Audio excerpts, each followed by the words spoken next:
and it's good to have you join us again. Really, really good to have you be a part of this conversation coming to you from NTA2 Lagos Network Center. There is no time like today. Why? Because, well, we should all be in the mood celebrating nationhood. We should all be in the mood celebrating citizenship.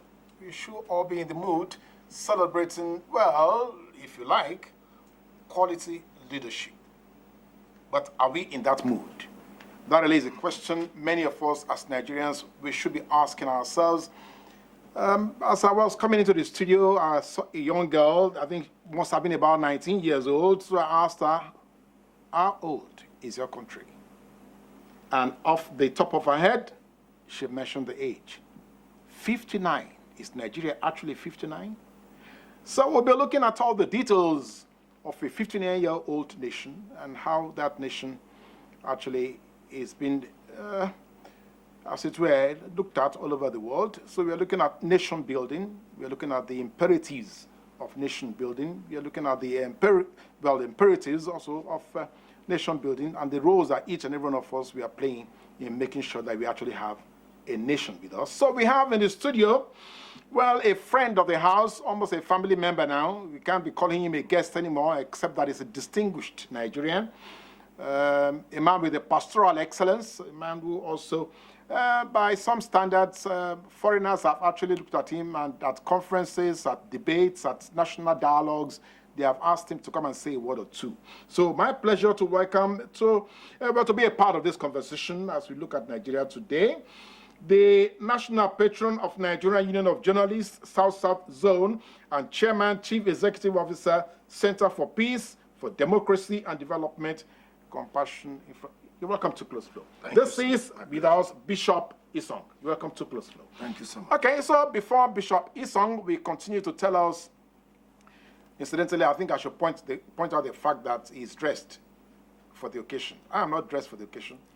Maybe you need to send me something to make me to be dressed for the occasion. He is dressed for the occasion, so we should address him as Mr.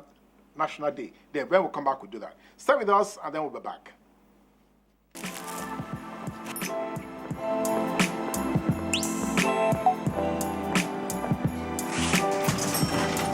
Hey, beautiful. Your eyes, your smile are all begging me to take you home tonight. Now reading page 3. Experience unlimited super-fast internet access from Entel 4G. Entel. Live more. Thank you for staying with us, and thank you for taking that message from one of our supporters, of one of our sponsors. Like I said, we have Bishop Dr. Emmanuel Gospel Isong in the studio. Yes, you're welcome again to Close Flow. So we're looking at nation building. There are 4 pillars to nation building. So we have learned. 4 pillars to nation building. Okay, maybe I should throw it back at you. So what are the critical elements to building a nation? Moving from theory of what we've known before, because Nigeria is a nation that we've talked too much. Too many seminars, conferences, and workshops, and they're the nitty-gritty of nation building, which is family values to me. Because every person who is a member of school institution is first of all a member of family. And secondly, of course, unity, because we have fragmentation of these different regions and languages of Nigeria, which is supposed to be our advantage. Supposed to be our strength. Our strength. Unity is stronger in diversity. To some people, it's become a weapon of nepotism and, of course, hypocrisy in politics. Then you have, of course, common value of infrastructural development. You cannot have us live as animals in the nooks and crannies. We are human beings, and we deserve some respect to human rights, respect to rule of law. And without respect to basic rule of law, we are animals in the jungle. Even animals do have some respect in the jungle. They maintain some kind of order. All animals are equal. Even some are more equal than you. So they've got that. And of course, basic education. the people ruling Nigeria today are the people who were educated yesterday. And the people who are educating today are the people that rule Nigeria tomorrow.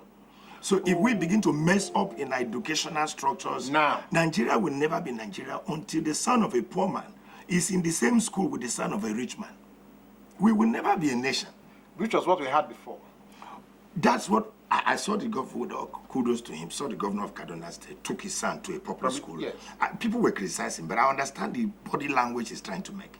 He must have been a beneficiary of a public school, and he's noticing that until the son of a poor man in Nigeria is in the same class with the son of a rich man, competing under the same educational environment, we will not go anywhere. You can't send all your children abroad, which I'm not against it, and then they come back. Okay, which road are they going to pass? Who is going to be his neighbor? Because your neighbors are as good as your safety and security. You are secured if your neighbors are secured. You are strong and peaceful if your neighbor is strong and peaceful. So I cannot jump to London, have a good school, wear my perfume, come back with my colors, and stay in a story building near 3 thatch houses who are threats to my safety and security. Okay, So now, it is the education of my neighbor's children that will guarantee the education of my children. Now let's bring this. Let's find a way to funnel this into how this can now become a reality. Now, okay, you have given us the pillars. So how will those pillars become crystallized? How do they become activated? How do they become part of what each one of us can subscribe to? Where do we go to then? Are we looking at governance? Are we looking at government? Are we looking at followership? Are we looking at politics? How do we exactly get to see these things that you have said, these pillars, how do they become realities? That's a very vast question. It's like if the totality of this conversation has been built now. I believe that government has some responsibilities, but I do not believe that all onus is on the shoulders of government alone. Yes. Yeah, I do not believe that. I believe that citizens of Nigeria are part of the political and social and economic engineering to produce a new Nigeria. Please say that again. This is very, very critical. Citizens of Nigerians are part of the building team that will produce the new Nigeria. We cannot sit back, relax, and government will come and go, just like soldier in the barracks. Soldier comes, soldier goes, but the barracks remain. Nigeria here is the barracks. And the government people are the soldiers. They will come and go. They have their regime. Nigerians should be tired of just sitting down, expecting, pointing fingers at government. I'm sorry. If government fails and Nigerians are made up their mind to have a great nation, we will have a great nation. Because whoever is in government 3 years, 4 years, 4 years maximum. He's gone. No, 4 years maximum. He's gone. 3 years in reality. We were complaining during Gowon. We're complaining during Obasanjo. We complained during Abacha. We complained during Jonathan. We complained during Babangida. We complained during Buhari. So I think we should be tired at 59 to say, okay, wait. There will never be a perfect government. Even though there are responsibilities of government, and the major responsibility of government is protecting lives and properties and providing a social and equal environment that will make everyone Nigeria to thrive, fulfill his dream. That's what America is for now. America is just not a place. In fact, if you go to America, stay for 10 years, you may never hear about government. Except to watch CNN. No, we will come to America. Yes. We will come to America because that's the far end of the pole. Let's first deal with the ones that are, very close to us here. Okay, now you have said something very fundamental, which I would like us to quickly find a way to position, and that is the responsibility of citizenship. So how are Nigerians taking up that responsibility? How are they occupying that space? That's why I was angry with people that used to say, pastors, stay away from politics, children, stay away from politics, youth, women, stay away from politics. When everybody stays away from politics, so whom do we have in politics? We have the monkeys and the baboons in politics. Every pastor, every Christian, every Muslim, every Nigerian, the youths should jump. Don't forget, the problem with the present political dispensation is that when the initial democracy started, you and I thought that this democracy would not last. Let us wait and see. We waited and saw product of the military. We waited and saw area boys who had been doing 419. They used their money and converted it to political achievement. Yes. And then today, you and I are complaining. Those guys went through Senate, they went through governorship, they went through all kinds of things, and they rule us, because when the majority good people keep quiet, the minority bad people will take rule over the system. And that's what my Bible says. It said when the wicked is in authority, people will suffer. But when the righteous is in authority, people will rejoice. I think the first step is that every person who is a stakeholder in the Nigerianization of this country, including babies, including children in school, should become part of the political process. But let me tell you something. Whoever rules you determines the road you pass, determines even the mosque or church building you are going to build. They are the makers of the law, the rulers and the movers of the society. So I should be conscious. Nigerians should be conscious who rules them. And then maybe back to the electorate. Yes. We should not sit back and think that the person going to a Senate or House of Rep or House of Assembly is going there just for his family. We can be part of the process that throws up our leaders. We should ask questions, and possibly, I want to even begin to see in this dispensation how we can recall senators, we recall representatives. Yes. There is process for recall, but it's like almost impossible in Nigeria. I don't know. I may be proof. I've not heard how many people have been recalled. Now, again, now you have just thrown it back to the electorate now. Because if the electorate themselves are not educated about their responsibilities or the roles that they need to play in governance, therefore they are probably going to be, taken to the forest, as it were. Now, so let's come back to that. Now, some people say that without prior democratic experience, it might not be difficult, or it might be difficult to actually build a nation. Do you think that's our challenge here in Nigeria? Democratic experience Yes. is very different from determination. Determination of the soul. With God, all things are possible. Nigerians are fed, tired, and sick of bad government. They're sick of bad leadership. And the Nigerian, that's why I'm coming to the studio. That's why those days I wouldn't talk to you. I'll be on the pulpit. I'll be behind the pulpit. I'll be praying and fasting for 40 days. I would like to break that fast and come out and then be part of throwing up suggestions, observations, and possibly contributions to what should be in national development. For instance, patriotism is begotten. A country, the people of a country are patriotic based on how motivated, how sensitized they have been. You cannot get people who are down in morale, who are hungry to be patriotic. And angry. Angry, hungry, and devastated, hungry and tired. They cannot be patriotic. So people in leadership should understand that there's a give and take situation here. You must sensitize Nigerians. We must take a lot of Nigerian youths out of the unemployment market. Yes. We should take them out. We should create hope for Nigeria. You see, what is happening in Nigeria now is I better pass my neighbor. We should move from I better pass my neighbor, a situation where you and your family are just all right, to I want my neighborhood to be better. I don't know if you understand that. From just a situation which you and your wife have gotten some food to eat without really being concerned how many Nigerians have not eaten. If you pass on the street, forget about the wonderful streets of Abuja and Lagos and Port Harcourt. Go to the rural environment. You're going to see real Nigerians. The majority of Nigerians live below the income. They live below the income, and they're suffering. And they're asking, give us, you know what somebody said earlier? Yes. He said, just give us light. He said, take our money. Eat the money. But let the light be constant. Just give us light, Water. good road to pass, water to drink, and maybe security, protect our lives and property. Nigerians are saying, eat the money. That's not a good statement, but they say, take all the money, eat it. But just give us these basic infrastructures and facilities that will make us just human beings. Now, I like that. I like that. That is admitting. That is admitting exactly what we need to do, as citizens. Okay. Now, the important thing here that incidentally, I'm sure we have the number for you to call to be a part of this conversation. Scrolling on your screen now. Don't leave it too late. Take your pencil, take your biro, take your paper, take your cardboard, whatever you need to make sure you take the point down. Or take your phone and begin to put your questions together or your comments so that our bishop can deal with those things that you are trying to raise. Now, let's come back to what you have just said. one other element about nation building seems to be the question of money. Now, some people are saying that money actually determines, or money is a critical determinant of politics in Nigeria, or politicking in Nigeria. So it's like you're subscribing no, you're subscribing to I'm that. rejecting that. It is in reality today the determining factor from primaries in political parties to even election, and that I want to comment.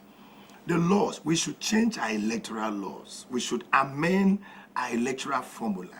The environment upon which elections take place in Nigeria favors the richest.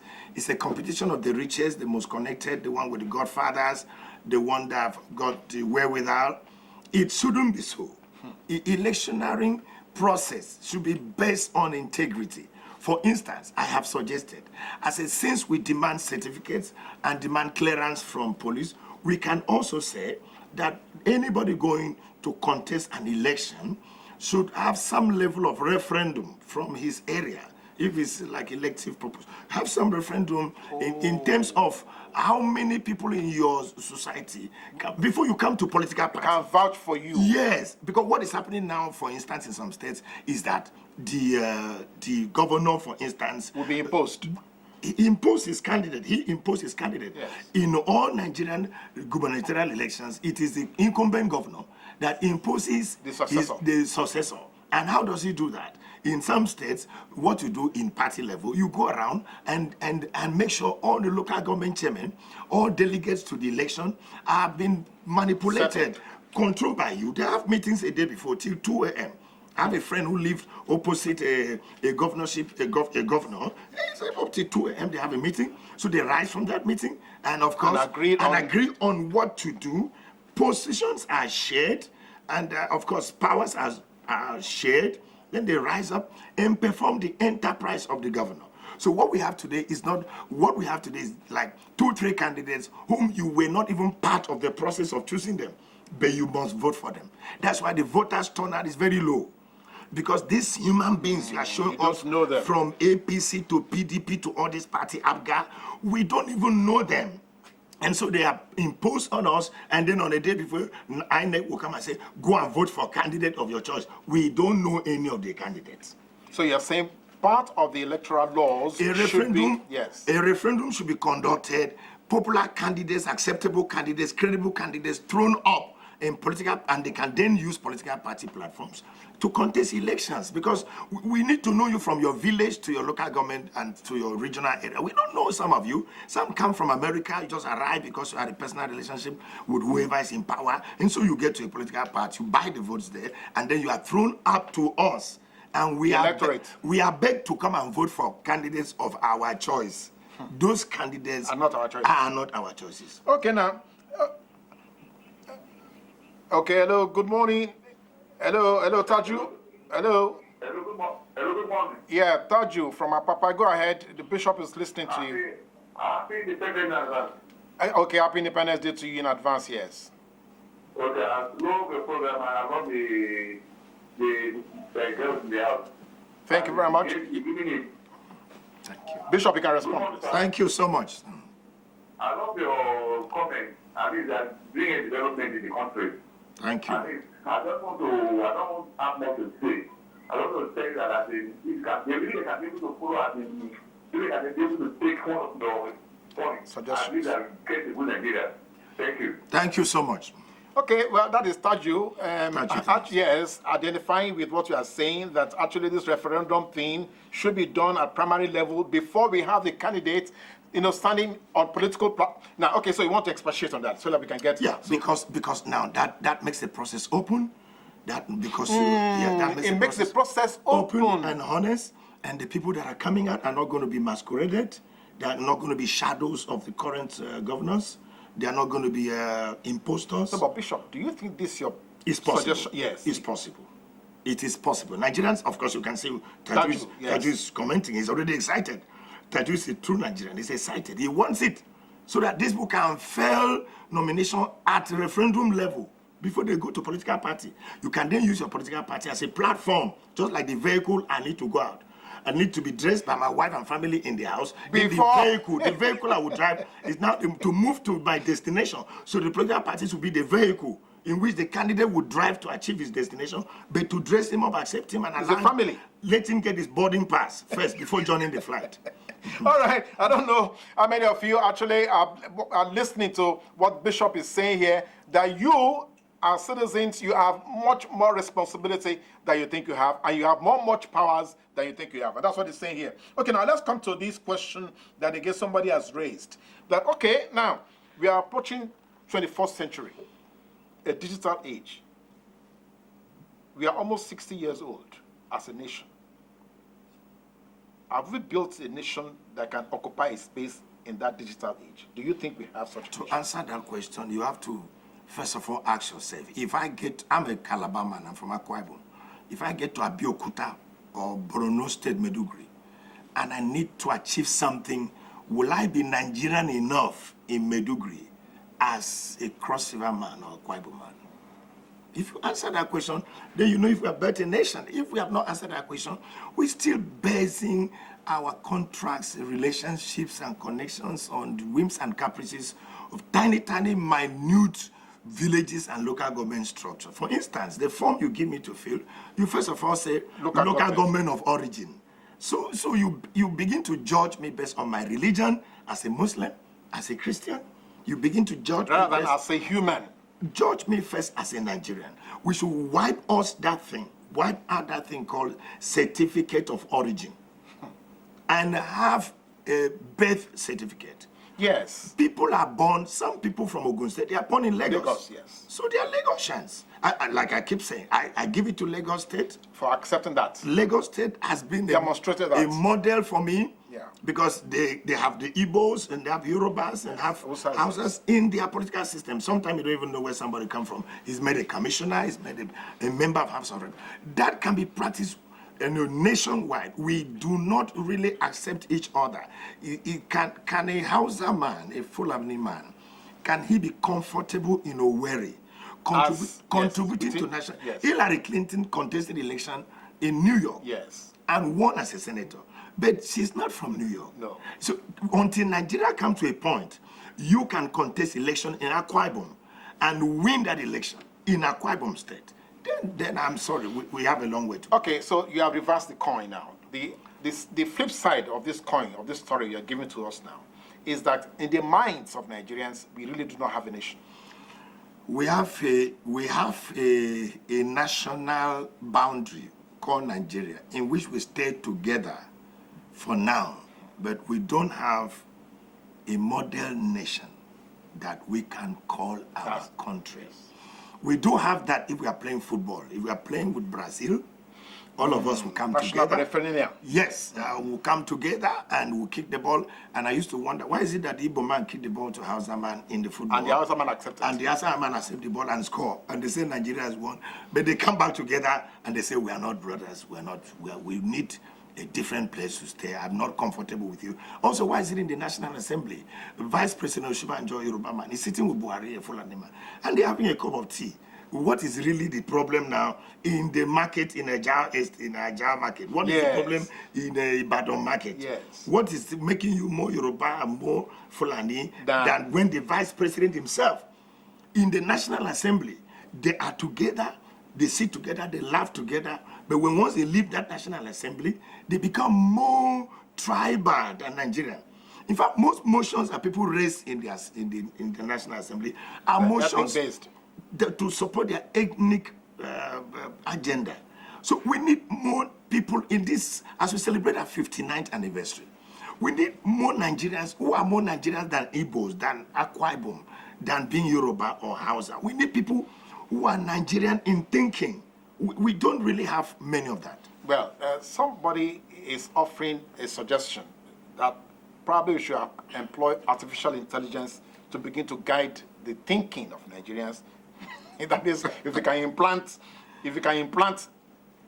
in the brains of Nigerians or in the minds of Nigerians something to guide, to let you know this is of national interest, this will be of tribal cleavage. So don't go tribal way, go national. Do you think that will solve the problem? Let me give you an example. Somebody steals money, Nigerian money, our common cake. You arrest him under the law. His people will say, you are arresting our man. Then I ask, then why don't we free all the armed robbers in your local government? Let's free them. Go to prison, free all the armed robbers from your local government. That's a point. The law should be blind. There's no, corruption does not have a religion and does not have a nationality. Corruption is corruption. But Nigerians are redefining it. They are redefining it. They bring emotions, tribal inclinations into corrupt practices. Because the person stealing your money is not only stealing your money, he's stealing the future of your generation, future of your family and children. My wife had an accident the other day on Calabar Road, a terrible accident. She almost died. And I went to somewhere, somebody I know in presidency. I said, why have they not done this road? He declared to me that road has been awarded several times from the 70s to the 80s. The road has been awarded several times. Today is a dead trap. Calabar Road is a dead trap. Yet it's under the Niger Delta.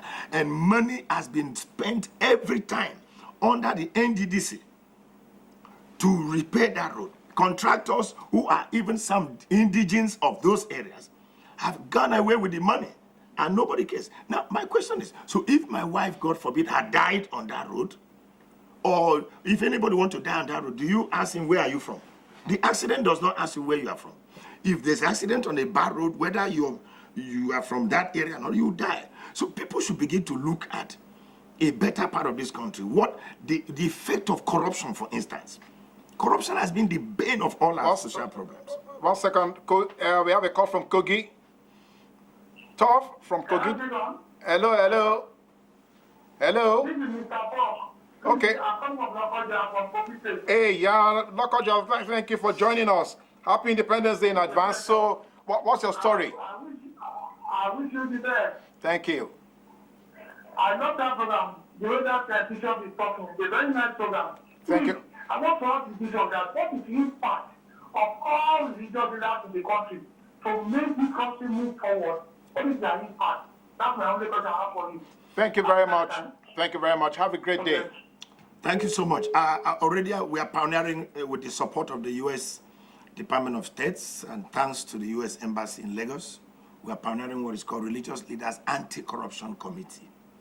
And we've taken that fight to Ilorin, Calabar, Warri, Ibadan, many places. You have to redefine that. Yes, the religious leaders anti-corruption committee, consisting of Islamic clerics leaders, yes, and Christian clerics, we've come together. And the major focus of that committee is to change the narrative, change our messages. Because we notice that the pulpit is a very powerful place. Pulpit is almost more powerful than government house. Because no matter where people are from Mondays to Thursdays, Fridays they're in the mosque, and Sundays they're in the churches. So what the religious leaders teach or mention, emphasize, matters a lot. So we've changed our messages. Our messages are now against corruption, against people that carry the Bible and Quran to swear during and their then, swearing yes, in, and they swear with Quran and they swear with the Bible, and they go in and steal our common heritage. Bishop, so we are doing a lot on that. Bishop, I'm going to disturb you a bit, because some Nigerians are of the opinion that the religious representation is not complete without the traditional rulers. That actually, as a matter of fact, some people are saying that people should swear with their local deities. No problem. That the local deities are more powerful. No problem. Bishop, they can swear with their sword or with their yes, spirit. No, that's not even what I'm emphasizing. Yes. But for your interest, the religious leaders are part of what we are doing. The last one we did in Ilorin, the religious leaders within Warri, religious leaders within Calabar, the Didems and the Obons, they were there. They are part of what we are doing. But as to whether the local deities are more powerful, I don't think any of those stones and sticks are more powerful than the Almighty God. All right. Okay. That is still for the jury to decide on. We will leave it to the public jury to decide on that, whether people should swear with the scriptures or swear with the local deities. Bishop is still in the house. He's not going anywhere. We'll just take a short break so we can have a breather, because the conversation is getting more exciting. Join us.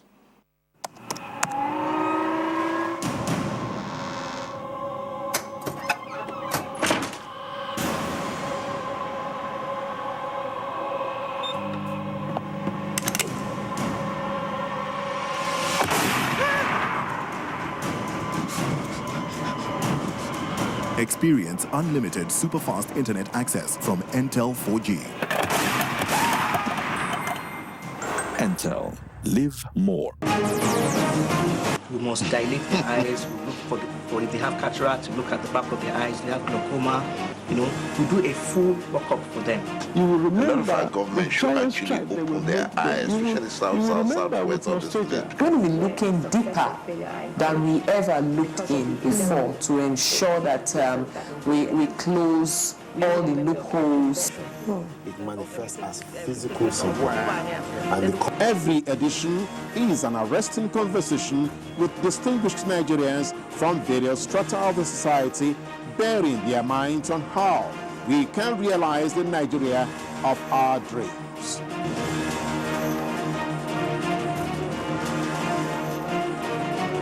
Join us live on Close Flow, Monday, every week here on NTA2 Lagos Network Center. Close Flow. The conversation is about you. Thank you for staying with us. It's still Close Flow coming to you from NTA2 Lagos Network Center. We see our Bishop Isong in the house. Just before we went on that little break so that you can have a breather, that question is still hanging. We're going to leave it a little bit, and then let's go into the wardrobe and see what else we can pull out here. Some people here are saying to us that part of the challenges that we have in Nigeria, or in building Nigeria and making Nigeria a great nation, is the gender gap. That, incidentally, a small country like Rwanda seems to have overtaken us by bridging. You don't seem to agree with that. You always read my mind. Thank you. I believe I have a daughter, I have a granddaughter, I have a mother, I have a wife. They're all women. So I can never speak against women. I believe in that if more women participate in our nation building, it will soften women are more, the femininity will soften the process. But I do not believe in equality, conscious equality of men and women. You can't force it to happen. Women should then arise, wake up from their sleep, and take bull by the hand, take your space, and maybe you have 90% in that. You may get 90% because it is 30% affirmation. Yes. Not 90%. No. The world promised you 30%, you can get 90%. That's what I'm saying. Because in Rwanda they are 50-50. You cannot, okay, for instance, if election can be cancelled, all women, okay, they did it last time, all women collect form free. They collect it form free. How many women are governors? So you see, the box still stops at the women folk. Women are found to be people that until they liberate themselves, nobody can liberate them. Both mentally and... Mentally especially. The woman should wake up and not find herself only as someone that wears skirt and blouse. She'll find herself, okay, for instance, in school. Is anybody doing women equality when they're marking papers? They pass more than the boys. Women pass exams more than the boys in school. I don't know if you have very true, yes. They pass exams more than the boys. Yeah. They pass mathematics, they pass, they're studious. While the boys are playing courtism, the girls are reading. So what is it that after graduation we now want to make and sit back and say equality? So it is back to the women. I throw that ball back to their court to look at themselves as not just people who are wearing skirt and blouse.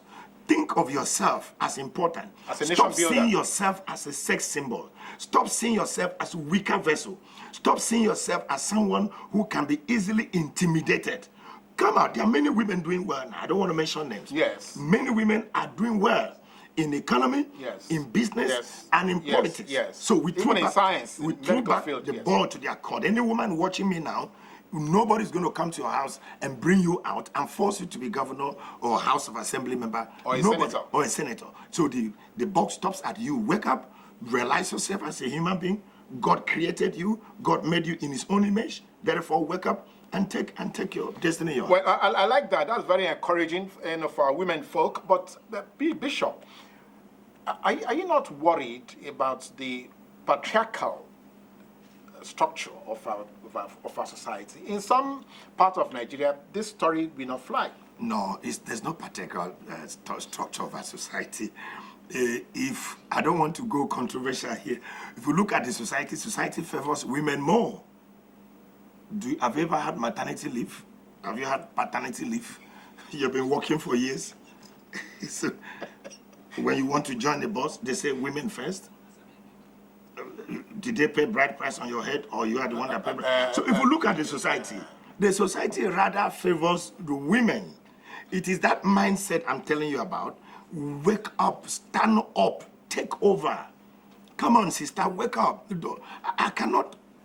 The Bible said the kingdom of God suffereth violent, take it by force. Yes. Sister, take it by force. Think of yourself. Don't just think of the next generation that you have. Many women, as soon as they have children or get married, is over.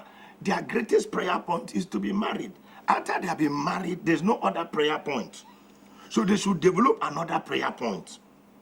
I'm saying with all respect, develop another prayer point and say to yourself, okay, I'm going to get married and have children, but I want to be the governor of my state. Think of how to make money. As a self. Don't just see yourself as an ambition. Yes. I want the women to be self-ambitious, to be self-determined. Wake up and be focused. And there is no car, they say, for women. Is there any car like that? They say women car, men's car. Is there any cement in the market for women? So you see, life is competitive. There's no camera for women.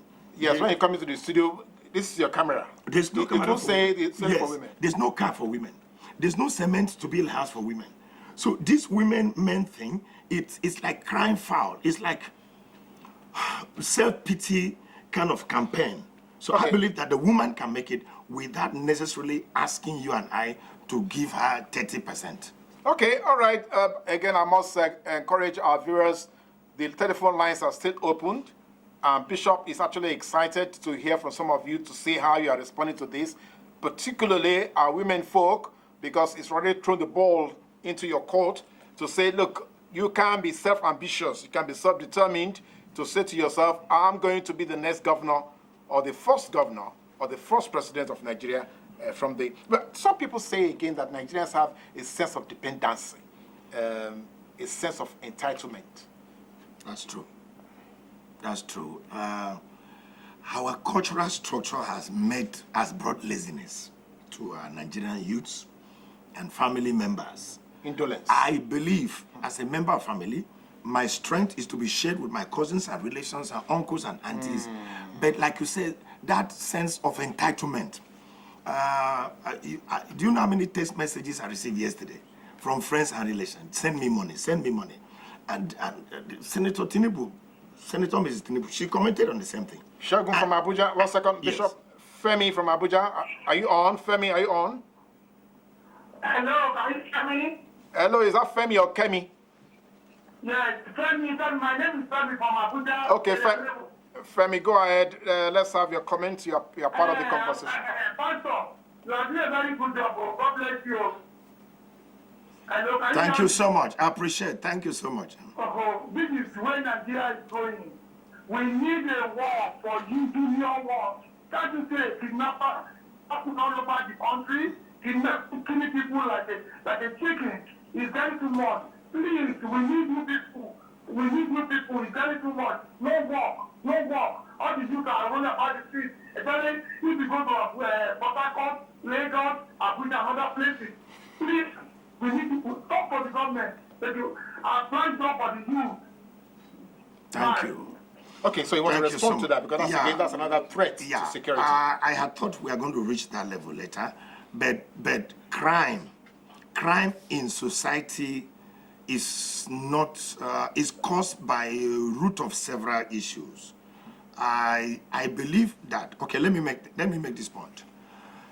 Men and women that could not be accommodated in the social structure of society. Yes.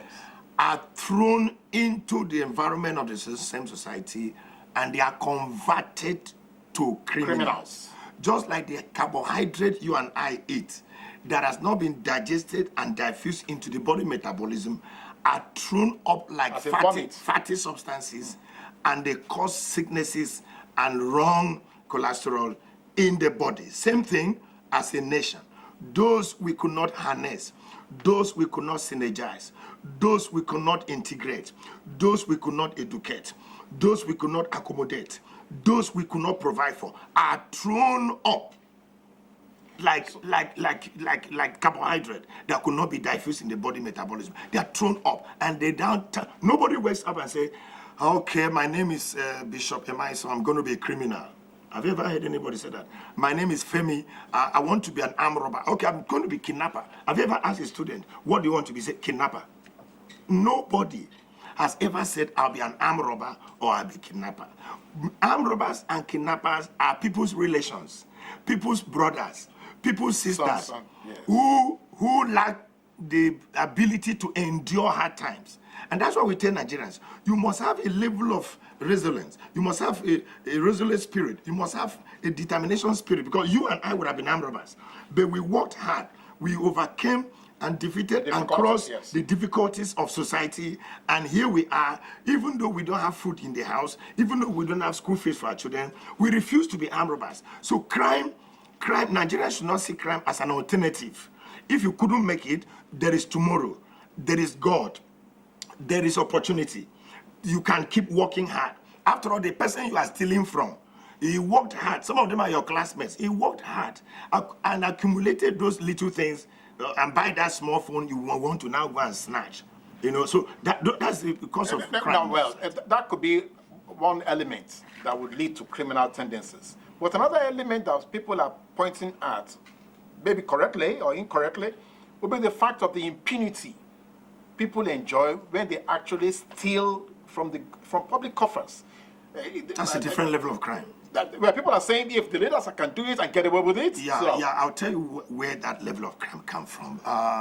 We celebrate people who have made money, drive big cars. Yes. We celebrate people who, for instance, the money that public servants steal, I'm sorry to say this, is because of the pressure peer groups and family members and society put on them. Yes.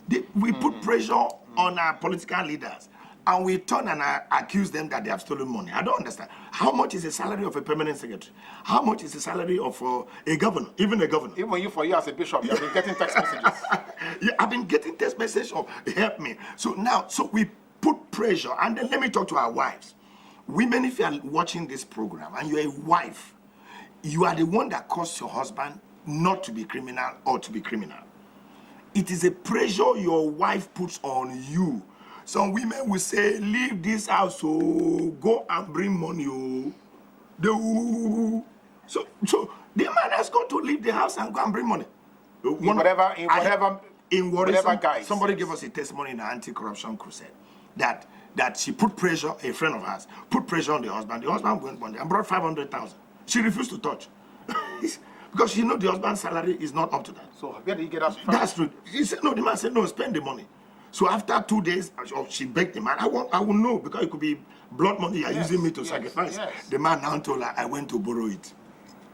Then she started spending and apologized to the man. The pressure your wife put on you and your sisters and your relations and your paramount ruler. As soon as somebody is appointed a commissioner or something, a federal minister, his paramount ruler, his relations from his local government, they go to pay him a visit. What is the discussion in that visit? The discussion is that, well done, it's now our turn, please know that you have only a short period here. Please do well, and we are waiting in the house. So you are left. The pressure starts from the day the announcement. That day of congratulation is where the wahala starts, according to Nigerians. That pressure on that man by his peer group and family, by his close relations, is what make him must steal to satisfy their whims and caprices. So you are saying that the way it is now, corruption has become systemic. Of course, and endemic. Systemic and endemic. Systemic because it's a way of life of many. Endemic because it needs a surgery. It needs a surgery. Right now, Nigeria needs a surgery, and that's why I said the fight against corruption should not be left in the hands of government. Yes. Because government, I'm sorry to say, government is only fighting financial corruption. How about personal corruption? How about family corruption? How about cultural corruption? How about religious corruption? How about religious corruption? How about other kinds of corruption? So right now, government is just focusing on the big monies, and they have forgotten to train the child in the way he should grow.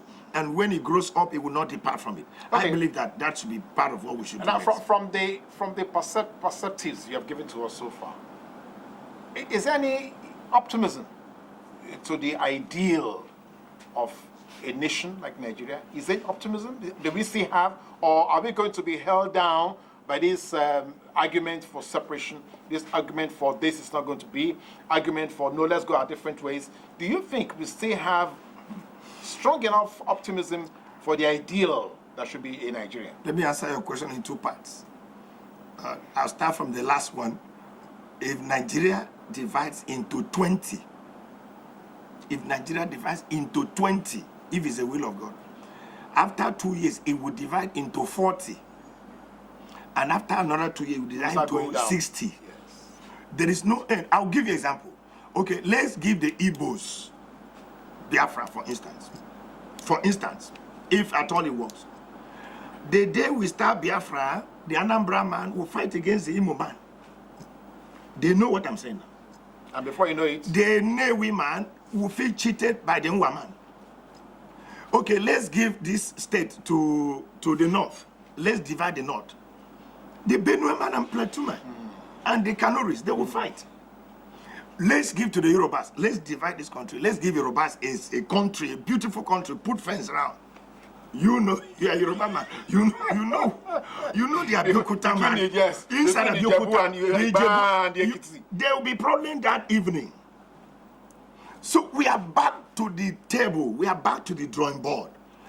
If it were possible, my suggestion is, let's drop this small picture of Nigeria and pick a bigger picture of Nigeria, where religion and tribe will not hamper my progress in any part, where any Nigerian will have a house anywhere in this country and not be killed and not be slaughtered. What is making people restive and looking for other country is because we are thinking that if we get that other country, these things will not happen. But there's no guarantee. There's no guarantee. For instance, some of our brothers went and stoned Kweremadu, former deputy senate president. In a foreign land. Supposing it was they were national leaders, they were stoning their own brother. You are stoning your brother in another land, and you want to have a land you call your own. So we still carrying the same character. We are carrying the same character mentally. So we need to change our mentality and drop this smaller picture of Nigeria. I believe there's hope for this country. Nigeria can work if we all stop having one particular tribe owning this country. There should be fairness, equity, and justice in sharing national development. All the roads in Igbo land should be as developed as the road in Kano. And the people who are from Akwa Ibom should have enough privileges as the Yoruba people. And the Yoruba people should not be seen as a second tribe. They should be seen as a major tribe. You cannot maltreat people and expect them to come back. He that goes to equity must go with his hand clean. So that's the problem of our nation. Okay, now we so far, let's look at the celebration. Let's occupy the celebration, or let's come to the celebratory mood. So 59. That means Nigeria is a little bit older than you are. That's it. Now, so Bishop, from birth into this nation that we occupy, that we are trying so much to explain why we all should still belong here, and you are dressed in the national colors. So, what are we celebrating? We have reason to celebrate that this country, despite some prophecies some years ago, I don't know if you remember 2015, that it was going to be fire and brimstone. 2015 came and left. Yes. In 2019, some people prophesied there would be thunder and tsunami. God kept us. So we should celebrate that we are still alive. A lot has happened. A lot of devastation, a lot of things to be done, a lot of places to be adjusted. This is my suggestion in this program. For us to enjoy this celebration, the federal government and different state government, because this is not only federal level we have problem. We have problem at state level. Yes, and local government. In Cross River, for instance, there are about 17 civil wars among boundaries. The communities. 17. They are worst in some other places. Benue, Yes, Taraba. yes. So we should think of a national reconciliation, reintegration, and rehabilitation. Let's run that again. A national reconciliation, reintegration, and rehabilitation. National, not just national. statewide. Yes. The government should have a catalog, a data of all places of violence and infractions, and set up a committee, not just National Boundary Commission. The National Boundary Commission have been overwhelmed. Yes. They should set up between Cross River and Akwa Ibom. There are things going on. Nobody's talking about it. Between Benue and Plateau, even Benue and Taraba. Yes. There are a lot of national issues going on in this country, even religious issues. I had told my Muslim brothers and my Christian brothers, no other religion should call members of another religion infidels. That is what is causing the macheting and killing. Boko Haram is a philosophical problem. Yes. People just wake up and feel that they should declare the entire country a caliphate, and nobody wants to talk about it. The Muslim leaders and the Christian leaders should teach their young ones that people of the other religion are not infidels. Because you kill people, because you call them infidels. I have right to believe. To my belief. Yes. I have right to my religion, to worship my God. If you think that your God is superior to my God, or your prophet is superior to my prophet, can you preach to me and convince me with your lifestyle? First.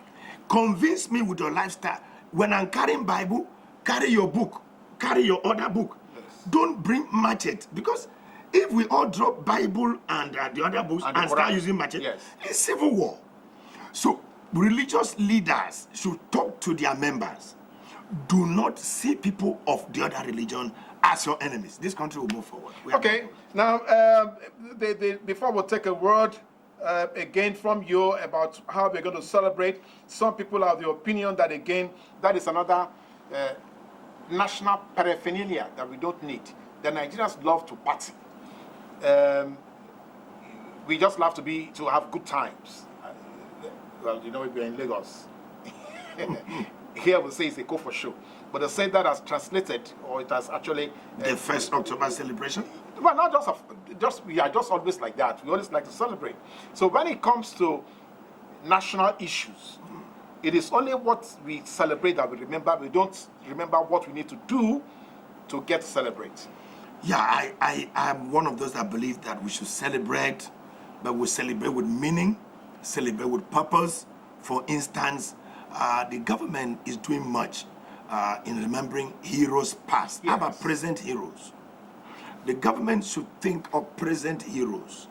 Heroes in their different fields of endeavor. I told a friend of mine in one of the anti-corruption crusades, I said, why corruption has not been stemmed in Nigeria is because we only punish the corrupt and we have no incentive for those who are not corrupt.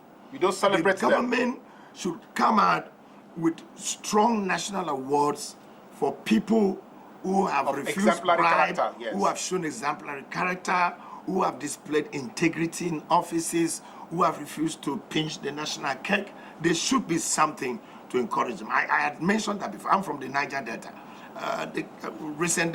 Some time ago during Yaradua, we gave money to those who dropped arms. Yes. And we gave nothing to those who did not carry arms. At all. I feel cheated. So I'm now like, oh, maybe I should have carried arms. By now, I will be under amnesty.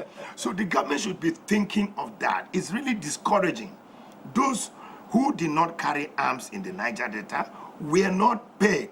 But those who carried arms were compensated under amnesty, billions of naira. That's a very bad way to handle crisis in a zone. We should nip things in the bud by handling issues holistically. Sometimes we just go on the fire brigade handling issues. Yes, I believe we should celebrate our independence, but all Nigerians should contribute to the progress of this country.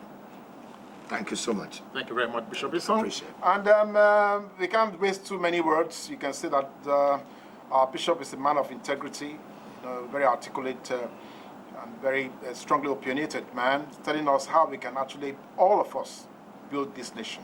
If you don't participate, if you don't exercise, if you don't occupy your space, either you're a woman or you are a youth or you are whatever it is that you are in the environment, is asking you, take your space and stand by it, because that's how Nigeria can become one nation.